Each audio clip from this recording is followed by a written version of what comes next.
అయోధ్యలో రామ్లల్లా ప్రాణ ప్రతిష్ఠ సన్నాహాలు జోరుగా సాగుతున్నాయి. అయోధ్యలోని రామ మందిరం గర్భగుడిలో తొలుత పూజలు చేశారు. నిన్న అర్ధరాత్రి తెల్లవారుజామున కలశ పూజ నిర్వహించిన అనంతరం రామ్లల్లా విగ్రహాన్ని క్రేన్ సాయంతో గర్భగుడిలోకి తీసుకొచ్చారు. ఇవాళ రామ్లల్లా విగ్రహాన్ని గర్భగుడిలో ప్రతిష్ఠించేందుకు ఏర్పాట్లు పూర్తయ్యాయి.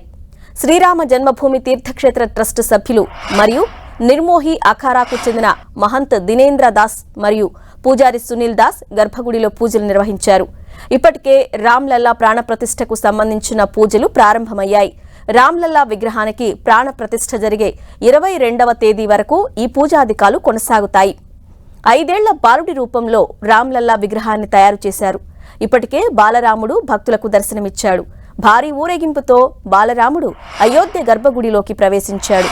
బాలరాముడి దర్శనంతో భక్తులు పరవశించిపోయారు. ఎల్లుండి అయోధ్య రామాలయంలోని గర్భగుడిని సరయూ నది నీటితో సంప్రోక్షణ చేయనున్నారు. అనంతరం వాస్తు శాంతి నిర్వహించి అన్న దివస్ చేపడతారు. 21న 125 పవిత్ర కలశాలతో రామచంద్రుడి విగ్రహానికి మంగళ స్నానాలు చేయిస్తారు. 22న చారిత్రక ఘట్టం ఆవిష్కృతం కానుంది. ఇక 22వ తేదీన ప్రాణ ప్రతిష్ఠ కార్యక్రమం మధ్యాహ్నం 12:20 ప్రారంభమై మధ్యాహ్నం 1 గంటకు ముగియనుంది. ప్రాణ ప్రతిష్ఠ కార్యక్రమానికి దాదాపు 7,000 మంది అతిథులు హాజరు కానున్నారు.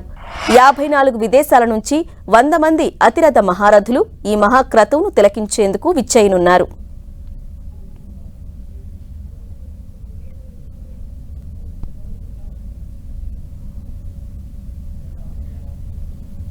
అయోధ్యలో ఈ నెల 22న బాలరాముడి విగ్రహ ప్రతిష్టాపన జరగనుంది. సరయూ నది తీరంలో ఎంతో ప్రతిష్టాత్మకంగా నిర్మించిన రామ మందిరం ప్రపంచంలోనే 3వ అతిపెద్ద హిందూ దేవాలయం. భారతీయ సంస్కృతి సంప్రదాయాలకు నిలువెత్తు రూపం. భవ్య రామ మందిర వైభవం దేశవ్యాప్తంగా హాట్ టాపిక్ అయింది. అత్యంత ఖరీదైన మతపర నిర్మాణాల్లో ఈ రామ మందిరం ఒకటిగా నిలిచిపోనుంది. రామ మందిర నిర్మాణానికి అయిన ఖర్చెంత, ఆ నిధులు ఎలా సమకూరాయి? ఇప్పుడు ఇది ఆసక్తికరంగా మారింది. ఉత్తరప్రదేశ్ అయోధ్యలోని సరయూ నది తీరాన అత్యంత ప్రతిష్టాత్మకంగా చేపట్టిన రామమందిర నిర్మాణానికి తుదిమెరుగులు దిద్దుతున్నారు. ఈ నెల 22న బాలరాముడి విగ్రహాన్ని ప్రధాని మోదీ చేతుల మీదుగా ప్రతిష్ఠింపజేయనున్నారు. ఇటీవలి కాలంలో దేశంలో అత్యంత ఖరీదైన మతపరమైన నిర్మాణాల్లో అయోధ్య రామమందిరం ఒకటి. సుమారు 1800 కోట్ల వ్యయంతో ఈ ఆలయాన్ని నిర్మిస్తున్నారు. ఈ నెల 22న రామమందిర ప్రాణ ప్రతిష్ఠ జరగనుంది. 7,000 మంది అతిథులు ఈ ప్రతిష్టాపన మహోత్సవానికి హాజరు కానున్నారు. దేశంలో అత్యంత ఖరీదైన మందిరాల్లో అయోధ్య రామ మందిరం అగ్రభాగాన నిలిచిపోనుంది. ఇండియన్ ఇన్స్టిట్యూట్ ఆఫ్ టెక్నాలజీ సాంకేతిక సాయంతో L&T, టాటా కన్సల్టింగ్ ఇంజనీర్స్ సంస్థలు ఈ ఆలయాన్ని నిర్మిస్తున్నాయి.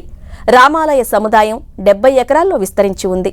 ప్రధాన ఆలయం సుమారు 3 ఎకరాల్లో 161 అడుగుల ఎత్తులో ఉంది. 3 అంతస్తులు 12 ద్వారాలతో నిర్మిస్తున్నారు. రామమందిర నిర్మాణం కోసం శ్రీరామ జన్మభూమి తీర్థక్షేత్ర ట్రస్ట్ సుమారు 3,500 కోట్ల విరాళాలు సేకరించింది. యూపీ సీఎం యోగి ఆదిత్యనాథ్ 11 లక్షలు, మాజీ రాష్ట్రపతి రామ్నాథ్ కోవింద్ 5 లక్షల రూపాయలు వ్యక్తిగతంగా విరాళం అందించారు. ఆలయ నిర్మాణానికి మొత్తం సేకరించిన విరాళాల్లో ఇప్పటి వరకు దాదాపు 52% ఖర్చయింది. మిగతా సొమ్ము రాబోయే కాలంలో ఆలయ నిర్వహణ, ఇతర కార్యకలాపాలకు ట్రస్ట్ వినియోగించనుంది. ఆలయంతో పాటు అయోధ్యలో మౌలిక సదుపాయాల అభివృద్ధి కోసం కూడా ఈ విరాళాల నుంచి కొంత భాగం ఖర్చు చేస్తున్నారు. 1800 కోట్ల రూపాయల వ్యయంతో అయోధ్య రామమందిర నిర్మాణం చేపట్టగా దేశంలోని మిగతా మతపర నిర్మాణాలను పరిశీలిస్తే గుజరాత్లోని విశ్వ ఉమియా ధామ్ను 1000 కోట్ల వ్యయంతో నిర్మించారు.